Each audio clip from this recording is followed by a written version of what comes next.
Indeed, even now his story is told throughout the land.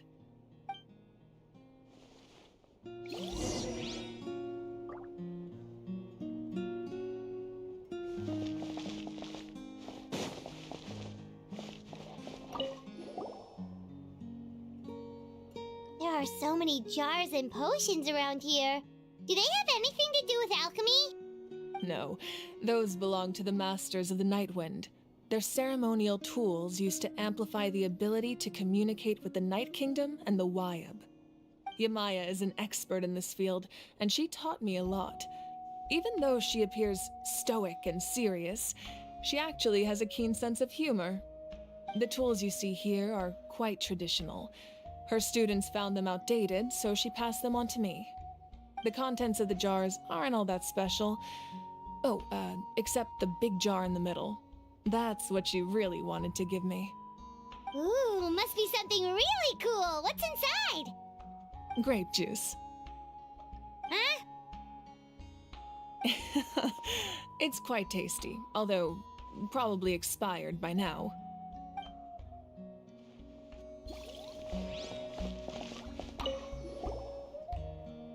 This is Atea's talisman.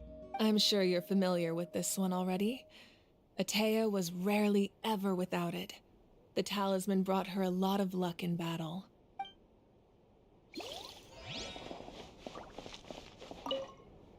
This fishing basket looks familiar.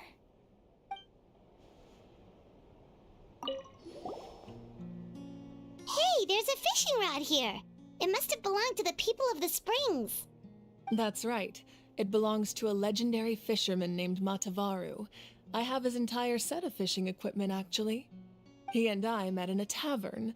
He told me about a particular kind of giant fish and his meticulous plan to catch it. In his eyes, I saw a hunger and a strong fighting spirit. To him, the sea was the battlefield upon which he staked his honor. So, did he do it?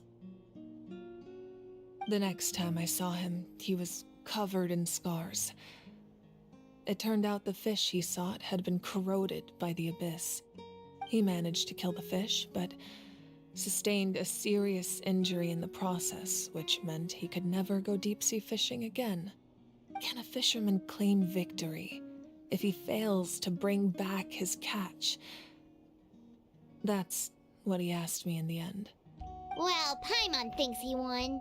That was my answer as well. The experience was far more valuable than the prize itself. In the end, he didn't want his tools to go to waste, so he gave them to me. Wait, that means you also know how to fish. Maybe we can go head-to-head sometime.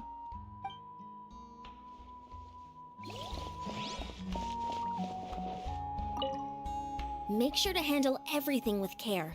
This cup, for example, it's heavier than it looks.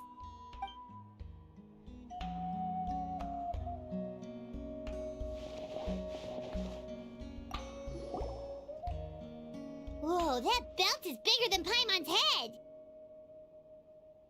The Collective of Plenty are known for their bodybuilding competitions and contests of strength. This belt is a symbol of great honor within the tribe. The association with strength might also have been the reason the original belt was extremely heavy. It was difficult for even two people to lift.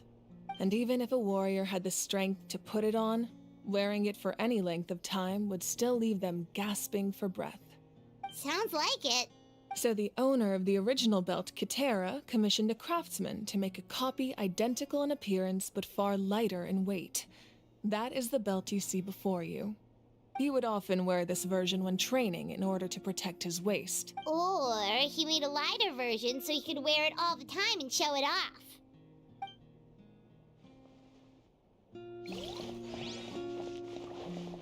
This flower looks like it's thriving. You must be good at taking care of plants, Archon.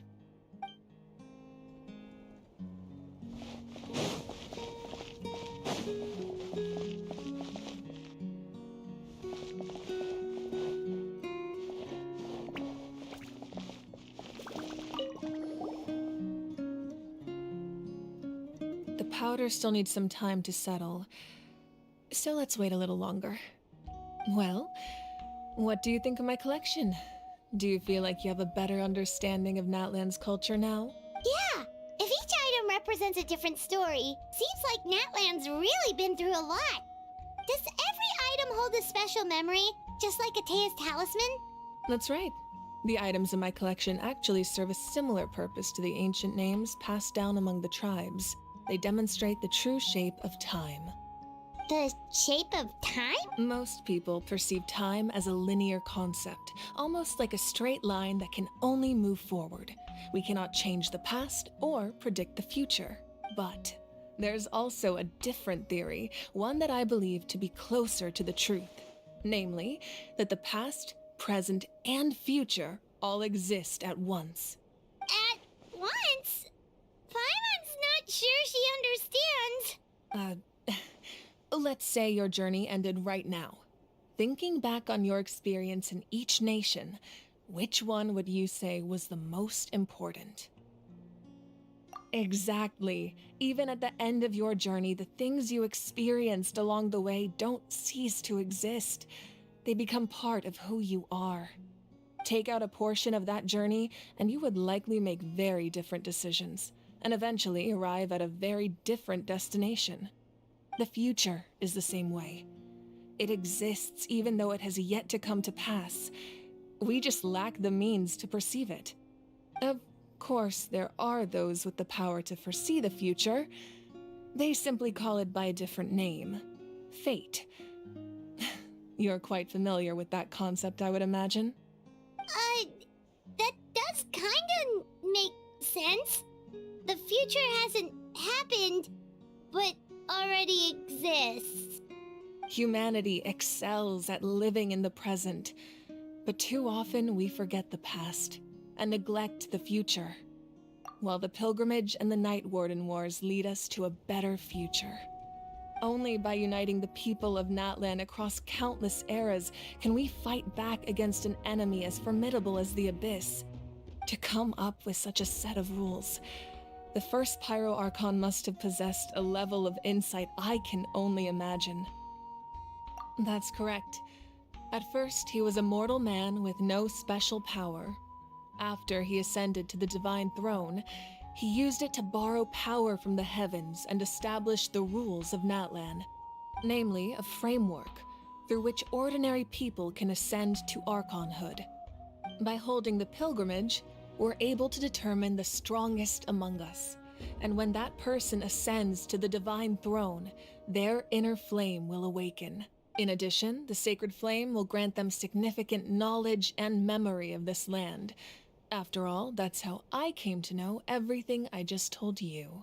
So, it all comes down to the power of the Divine Throne and the rules. Wait, is that a family portrait? Yes, that's my mother, father, younger sister, and the little saurians we raised. I turned a piece of my dad's leather armor into a canvas and commissioned a famous artist to paint our likeness. Your sister is so cute! It looks like the two of you are really close. Paimon was having a hard time thinking of an Archon as an ordinary person, but seeing this portrait, it kind of makes sense now. It really doesn't look like there was anything special about you before. Oh, wait, is Paimon allowed to say that? A little late for that question, don't you think? Sorry! Paimon's so sorry! Paimon's mouth works faster than her brain sometimes! It's alright. I'd never get upset over something like that. No matter what others may say, my past is a precious part of my identity. I'm forever proud of the life I used. Becoming the Archon doesn't mean you sever ties with your family.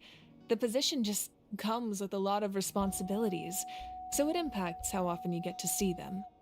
My father made the most delicious stew, so my sister would often bring me a large pot of his cooking, and we would sit on a blanket and eat it together. One time, we didn't close the door securely, and the saurians we were raising ran into the room and knocked over the entire pot. My sister immediately burst into tears. The two troublemakers were going for the meat, but when they saw my sister's distress, they froze on the spot. I still remember the way they laid there, sulking like a pair of children, even after making such a mess. It was frustrating, but in the end, all I could do was comfort my sister and move on. Wow. Isn't that what being a family is all about?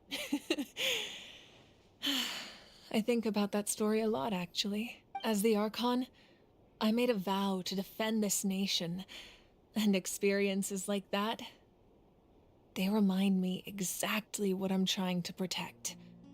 Well, what happened after that? This portrait looks pretty old. Your sister must be all grown up by now, right? I believe she ended up working as an architect and artist. She built many houses and crafted many beautiful works of art. Anyway, that's enough about me. Now that the powder is settled, we can begin. Ian-san, MUALANI, Chaska, over here, please. Place the ancient name up there, and then we'll begin.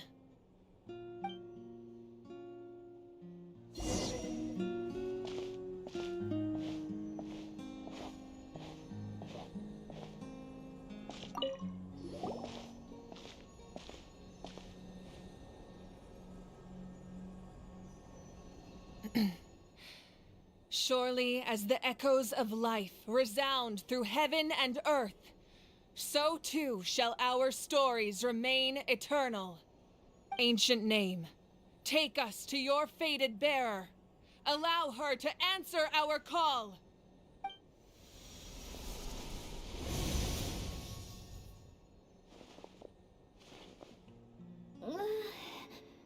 Am I hallucinating again? Kachina, are you okay? Huh? I'm not seeing things, am I? Is the Abyss playing tricks on me again? It's okay, Kachina. It's just us. We're trying to find a way to bring you back.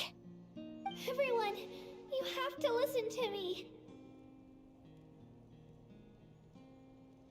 I've been investigating the Night Kingdom this entire time, and I figured out what's wrong. The Wyab is being affected by the Abyss. I was waiting for the Wyab to send me back, but then this really strong monster came in and it almost killed me. The Wyab saved me, even though its power is weakening, so I've been hiding from the monsters while trying to find a way to help. The Night Kingdom has become a huge mess, though. I keep hearing these awful sounds and seeing really horrible things. Don't listen to those sounds, Kachina. The Abyss is trying to strip you of your sanity. All you need to do is stay safe and wait for us. We'll be there shortly. It's okay. I feel so much better now that I've had the chance to talk to you guys. You don't need to worry about me. I've never been strong or special at all, really. So I don't blame anyone for forgetting about me or leaving me behind. Just knowing you care is more than enough. I'll find a way back. You don't have to put yourselves in danger to come rescue me. You're always like this, Kachina. Now's not the time to act tough. We're coming for you, and that's final. I don't know what lies the Abyss has been feeding you, but I'll tell you something right now. Nobody here sees you as a burden. You're a victor of the Night Warden Wars, a hero of NATLAN. All you need to do is wait for us to rescue you, and you'll get all the applause and recognition you deserve. I'm really scared. Everything's so dark and creepy here. And I want to go home. Still, I don't want you to put yourselves in danger because of me. I don't want to hold anyone back ever again. All you need to do is place your trust in us, just like you always have. No one fights alone. We're not leaving you behind. Not yet. Yeah, we're so close. We can't call it quits now. Thank you. Take Earphone. Looks like we've lost contact. Now comes the most dangerous part. You have to traverse the Night Kingdom in your physical form. This entrance to the Night Kingdom was left behind after an abyssal invasion. Even a brief amount of time inside could expose you to corrosion. I know. I'm prepared for that possibility. All right, then I wish you all the best. I'll tell Koichi to be ready just in case. She's very experienced in dealing with abyssal corruption. That face you just made. Don't tell me you two got into another argument. No, I just feel bad for creating more work for her. I'll go with them too, Archon. The more people, the stronger the party. Thank you so much for your help, everyone. It really means a lot that you're willing to brave these dangers with me. And there's no time to lose, so... Now that I've lost my power, I won't be able to provide much practical support. But I can still keep an eye on the situation from here. Eon-san, I know it's unlikely, but if you encounter a situation you